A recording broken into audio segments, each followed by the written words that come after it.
नमस्कार, मैं हूं आपके साथ मयंक मिश्रा। आज 28 तारीख है। पिछले 12 घंटे के अंदर 4 देशों पर हुए हैं ड्रोन हमले।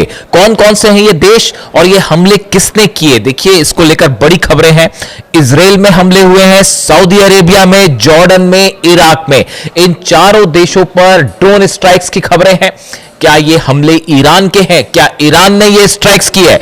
देखिए जो खबरें आई उसके मुताबिक अगर आप सऊदी अरेबिया की बात करें, सऊदी अरेबिया से शुरू करें, कई सारी चीजें ऐसी हैं जो बड़ी रहस्यमय हैं, इन हमलों को बड़ा मिस्टीरियस बना रही हैं। क्यों, वो मैं आपको बताता हूं। पहले सऊदी अरेबिया से शुरू करें।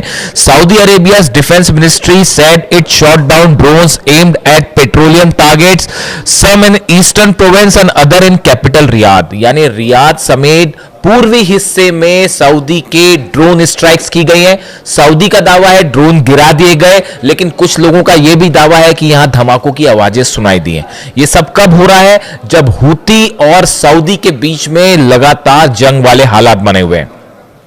It said that the drones had been launched from Iraq by Iran-backed militia and it reserved the right to respond। अब देखिए यहां गौर करने वाली बात क्या है, जो बात इस पूरे मसले को रहस्यमय बना रही है।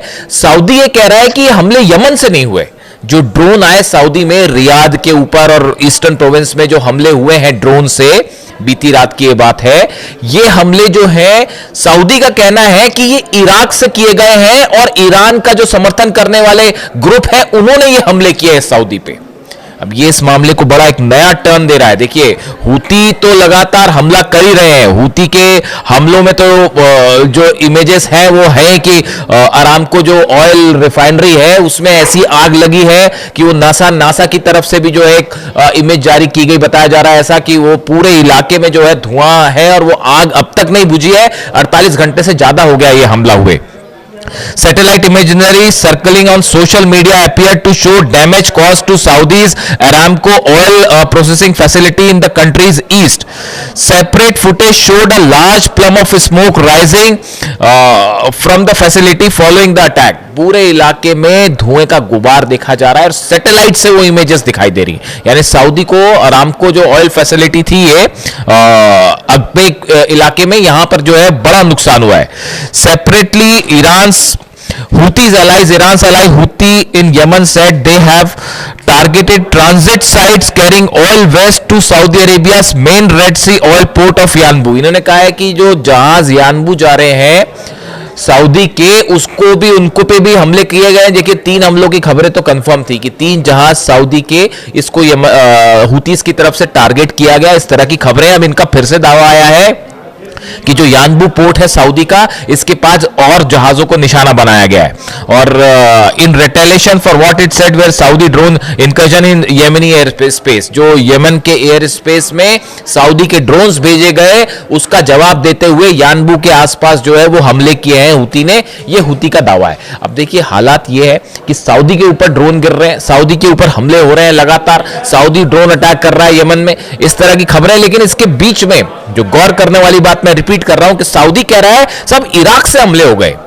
और इराक से हमले का होने का मतलब है वो सऊदी खुद ही कह रहा है कि ईरान समर्थित जो ग्रुप है उसने ये हमले किए हैं। मतलब दूसरे शब्दों में ईरान के ड्रोन से ही स्ट्राइक की गई सऊदी में, जो अंदर की कहानी। अब देखिए अब दूसरी खबर आ जाइए। दूसरी खबर है इजराइल में तो कल सेडोट इलाके में वैसे ही हंगामा मच गया था। जो 2 कंपनीज में ऑयल, जो केमिकल कंपनीज है उसमें ऑयल कंपनी में जो धमाके हुए, आग लगी, उसके बाद वहां पर अमोनिया फैलने की खबर थी, तो वो उसको ऑलरेडी ड्रोन स्ट्राइक मानी जा रही थी। तो पूरे इजराइल में कल इसको लेकर खबरें थी कि भाई ये हमला हो गया। उसके बाद रात को फिर एक बड़ी चौंकाने वाली खबर आई। खबर ये आई कि इजराइल में जो है वो जॉर्डन का जो बॉर्डर लगता है वहां से 2 ड्रोन्स अंदर आ गए और इजराइल का दावा है कि हमने उसको मार गिराया। ऐसा इजराइल का दावा है, वो मार गिराया पता नहीं, लेकिन 2 ड्रोन्स अंदर आए। अब ये ड्रोन किसने भेजे हैं इसको लेकर कंफ्यूजन है। इजराइल कुछ बोलने को तैयार नहीं है। अब जॉर्डन के बॉर्डर से अगर इजराइल में ड्रोन आएगा तो या तो वो हिजबुल्लाह ने भेजे हैं या ईरान के ड्रोन्स है। तो अब इसको लेकर पैनिक है इजराइल में कि भाई ये ईरान के ड्रोन्स आए हैं। कल जो ऑयल जो केमिकल कंपनीज में आग लगी थी दो, वो भी ड्रोन स्ट्राइक थी। इस तरह की भी चर्चाएं हैं। हालांकि इसकी कोई पुष्टि नहीं है, ना ईरान ने कुछ कहा ना इजराइल ने इस तरह की बात कही, लेकिन वो चर्चाएं इस तरह की, वो अटैक इस नेचर का था या वो हादसा इस नेचर का था। आप अटैक नहीं कहिए, हादसा इस नेचर का था। अब ये 2 ड्रोन आने की खबर कंफर्म है। ये सब कब हो रहा है? जब नेतन्याहू जो है डोनाल्ड ट्रंप से मिलने के लिए वॉशिंगटन में है, यानी नेतन्याहू वहां मिल रहे हैं, यहां पर जो है ड्रोन्स आए जा रहे हैं इजराइल के ऊपर।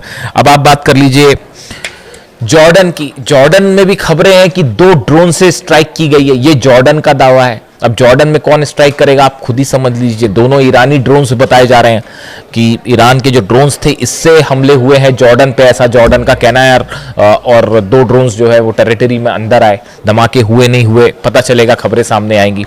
यानी जॉर्डन में भी हमला है। आप इराक की बात करें, इराक में बड़ी स्ट्राइक हुई है, बड़ी स्ट्राइक हुई है, ड्रोन स्ट्राइक। शायद 136 ड्रोन से ये हमले किए गए हैं। करीब 5 से 6 जगहों पर धमाके हुए हैं। जो अमेरिकी एम्बेसी है उस एम्बेसी के पास ड्रोन स्ट्राइक हुई। उसका नतीजा यह हुआ कि करीब 10 फाइटर जेट अमेरिका के तुरंत टेक ऑफ करते हैं।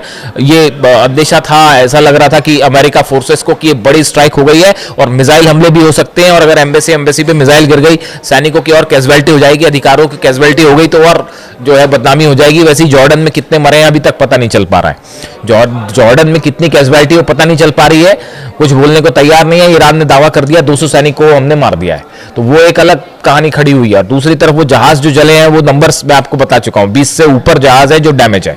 ऐसा दावे हैं कि 20 से ज्यादा जहाज जो है वो ईरान ने डैमेज कर दिए। अब ऐसे में ये इराक पर हमले क्यों हो रहे हैं, जरा इस बात को समझिए, समझना जरूरी है। ये हमले कोई रैंडम हमले नहीं हो जा रहे कि बस आज मन किया इसलिए हमले कर लिए, ऐसे हमले नहीं है। जो मेरी जानकारी है उसके मुताबिक एक बैठक होती है, ये बैठक हुई थी 24 घंटे पहले। इस बैठक में डोनाल्ड ट्रंप शामिल थे, जितने अधिकारी हैं, ब्रेड कूपर सेंटकॉफ के चीफ हैं वो शामिल थे, Dan Caine, general Dan Caine शामिल थे, पीट हेग्सेथ शामिल थे।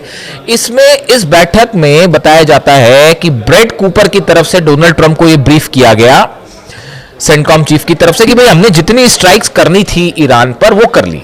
एयर स्ट्राइक्स की लिमिट होती है कि वो कर लिया, जितना नुकसान पहुंचाना था पहुंचा लिया, अब इससे ज्यादा एयर स्ट्राइक करने का फायदा नहीं है।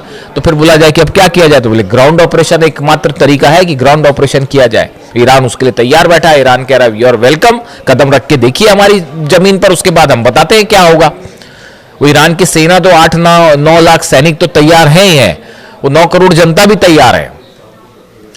वो जो पिछली बार हेलीकॉप्टर रेस्क्यू, जो प्लेन का पायलट जो क्रैश हो गया था, प्लेन और पायलट फंस गया था वहां पे, और वो जो है उसको निकालने के लिए ईरान की सेना बाद में पहुंची, वो आम लोग जो है वो भिड़ गए थे अमेरिकन फोर्सेस से। तो वो जो 9 करोड़ लोग हैं वो अलग तैयार है। एक भी सैनिक ने अगर कदम रखा तो क्या होगा, तो बोले ग्राउंड ऑपरेशन करेंगे। तो फिर ग्राउंड ऑपरेशन करेंगे तो ग्राउंड ऑपरेशन कैसे किया जाए, तो ऐसी खबरें हैं सोर्सेस से।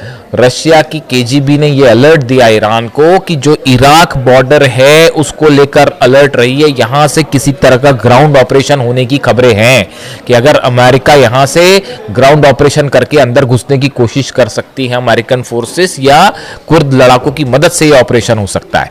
इसीलिए आप ये जो देख रहे हैं लगातार हमले हो रहे हैं, कुर्दिश लड़ाकों के जितने हथियारों के ठिकाने हैं या जहां से वो ड्रोन लॉन्च कर सकते हैं या जहां पर उनके बेसेस हैं, इन सबको तबाह किया जा रहा है। ये इंफ्रास्ट्रक्चर तबाह किया जा रहा है, और यही ईरान की प्रीएम्प्टिव स्ट्राइक की नीति है, जो कि अहमद वाहिदी साहब जिसको फॉलो कर रहे हैं, जिसको अली खामनेई साहब ने हमेशा अपने सामने रखा, और यही वो कासिम सुलेमानी साहब की रणनीति है कि कैसे दुश्मन से एक कदम आके रह के अगर आपको लगे कि सामने वाला खतरा है उसको आप तुरंत खत्म कर दीजिए। तो यही इराक में किया जा रहा है, इसके पहले कि वहां पर किसी तरह की कोई ग्राउंड ऑपरेशन की संभावना बने उसको तबाह किया जाए, और इसीलिए ये स्ट्राइक हो रही है।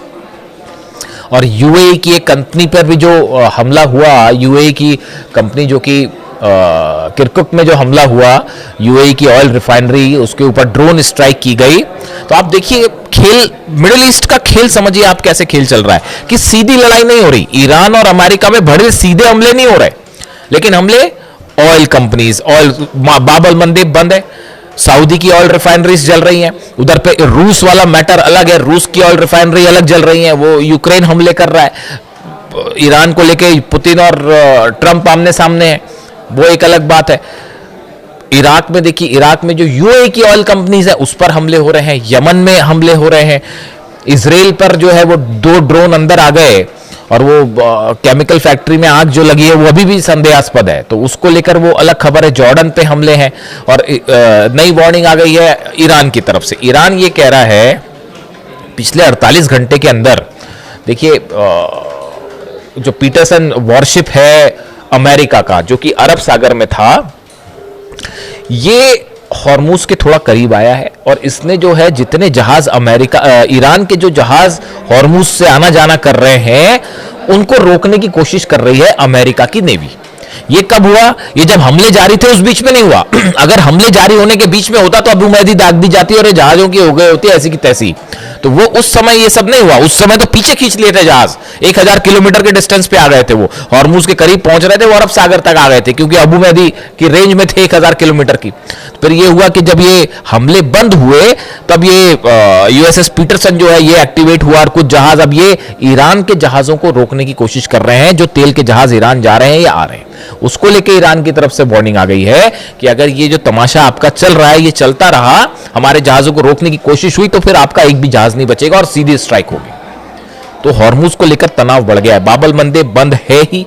इसके साथ ही मुस्तफा खामनी साहब का संदेश मैंने कल आपका जिक्र कर दिया था, इसमें उन्होंने साफ शर्त रख दी कि लेबनान में हमारे इजराइल की सेना को पहले वापस बुलाइए, लेबनान पर पूरे हमले रोकिए, वरना कोई बात नहीं।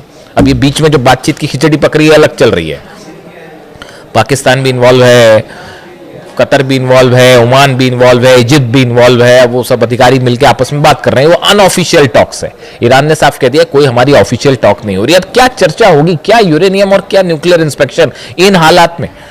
आपने फिर हमला करके 54 लोगों को शहीद कर दिया ईरान में, क्या टॉक करना उनसे? कोई टॉक वॉक नहीं होने वाली और होगी भी तो कोई नतीजा नहीं निकलने वाला। डोनाल्ड ट्रंप यही कह रहे हैं कि अगर नतीजा नहीं निकला तो फिर हम ऐसा कर देंगे वैसा कर देंगे, तो वो जो कर देंगे वो देख लिया जाएगा। ईरान कह रहा कर लो जो करना है।